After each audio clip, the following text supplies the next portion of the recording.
Welcome back to another edition of Research Fantasy presents our MLB DFS pitcher picks for Monday, April 17th, 2017. I'm your host, Nick Valinchak, better known as Nick from CWE on all of your favorite daily fantasy sites, and I'm here to give you my top 3 pitching picks for your tournament lineups today. So yesterday, Sunday, even though pitching again completely fails us, which is what I love, hate about baseball. This slate does shape up to be a little bit worse in terms of what we see in pitching options. And it's tough. It's a little bit of a struggle at this point, being that we're only like 2.5 weeks in, maybe just over 2 weeks in. You don't want to rely on 2017 data too much because there's just such little of it. But when the 2016 data isn't really playing out like you'd think it would, you have to start to make some kind of a decision, like when is that line where you do move over to 2017, where you have more relevant information about the people playing. Obviously, you don't want to judge a starting pitcher off of 2 starts, but if those 2 starts, or 3 in this case, for some of these pitchers now, if those 3 starts don't line up with what you see in 2016, you're just giving money away, because if it was a pitcher, like Wiley Peralta is a perfect example. This is now 3 games now where Wiley Peralta has looked like a completely normal pitcher, like someone that we're not going to go out of our way to pick on, but yet we're all sitting here chomping at the bit saying, oh man, Wiley Peralta is on the mound tonight. This guy's not good. Let's get him. What did we get? We got an Eugenio Suarez home run. Congratulations to us. When we stacked our Reds lineups full of guys that were going to beat up Wiley Peralta, and arguably the lowest owned of the bunch is the only one that did anything, you kind of can't feel good about that at the end of the night. So I'm really struggling trying to determine where I want to make the switch at.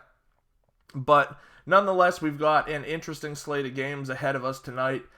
Just looking at some of the pitching options, nothing wrong with Danny Salazar, nothing wrong with John Lackey. If I'm choosing one or the other, I'm probably going to go with John Lackey, just because I think that he's going to burn us. He has a less % chance of burning us than Danny Salazar. The Minnesota Twins haven't been poor this year in terms of hitting the ball. So, and with this being in their home stadium, and Salazar being a guy that, while he can sure strike some people out, he can really make you regret putting him in your lineup as well. Not to say I won't have an exposure to him, but he's not one of my favorites. So let's start out with some guys I like. I have 3 people here that I'm looking at a little bit tonight.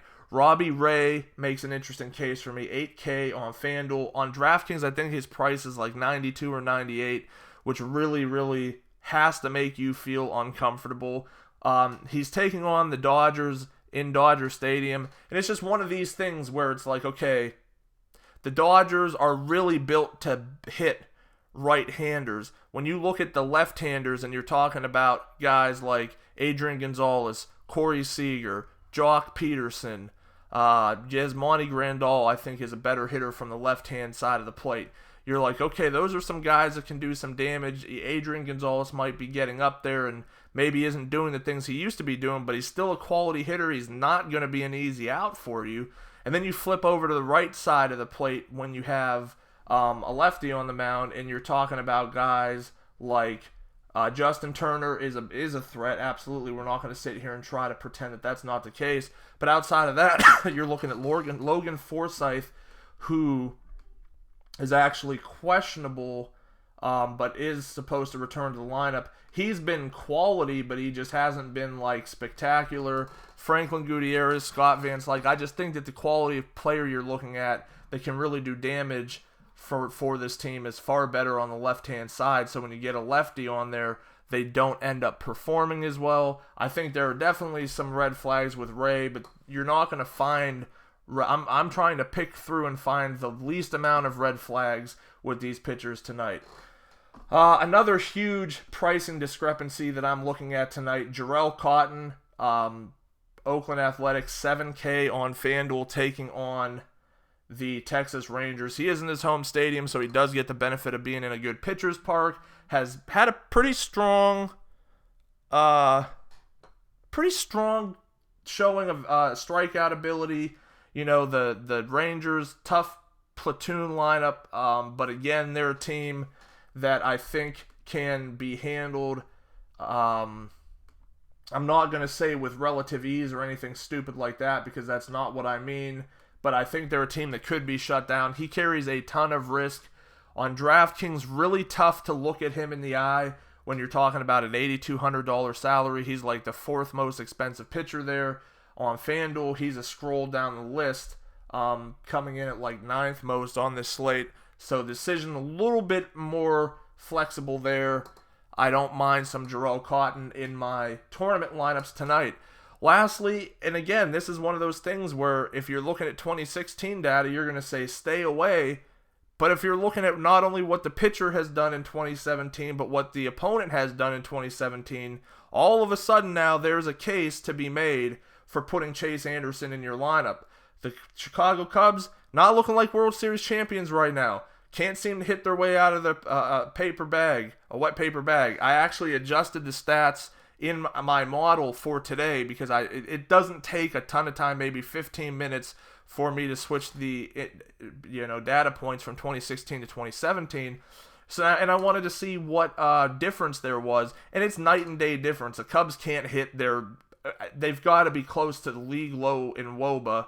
I don't think the strikeout rate was remarkably high, but it was still higher than you'd like to see. And Chase Anderson has just been good thus far. I mean, again, this is one of those situations where if you're using 2016 data, you're getting really excited and saying, "Oh yeah, we got to go in here and we got to target Chase Anderson." And that may work out because baseball's baseball, and I don't know what I'm talking about, and nobody else does either, because each night is just a complete and utter showing of variance, unless Clayton Kershaw's on the mound. So you never know. He held the Rockies to 1 run in his opening start, didn't get the win because the bullpen blew it. Gave up no runs against the Toronto team that's also struggling pretty mightily. Not big strikeout numbers, 7-4, but when you're looking at his price where it's at 68, and I think he's 69 on DraftKings, definitely a case to be made there to lock him into your lineups in some of your tournament lineups as an SP2 tonight. The strategy really isn't the greatest on things like playing a Lackey and Anderson because of the fact that at the end of the day, you might only get one win, or you might get no wins, and wins can add up. But at the same time, if every other pitcher falters, which I could definitely see happening tonight, and those two, and Anderson specifically can get the win, and Lackey can put up good strikeout numbers, you're talking about a situation where that could be a route to go. So anyway, that wraps it up for today. Our top 3 tournament pitchers today: Robbie Ray, Jharel Cotton, Chase Anderson. Thanks for listening. Make sure to subscribe to our YouTube channel below. Head over to researchfantasy.com, sign up for our MLB mailing list, like us on Facebook, follow us on Twitter at Research and Win, and join us again tomorrow.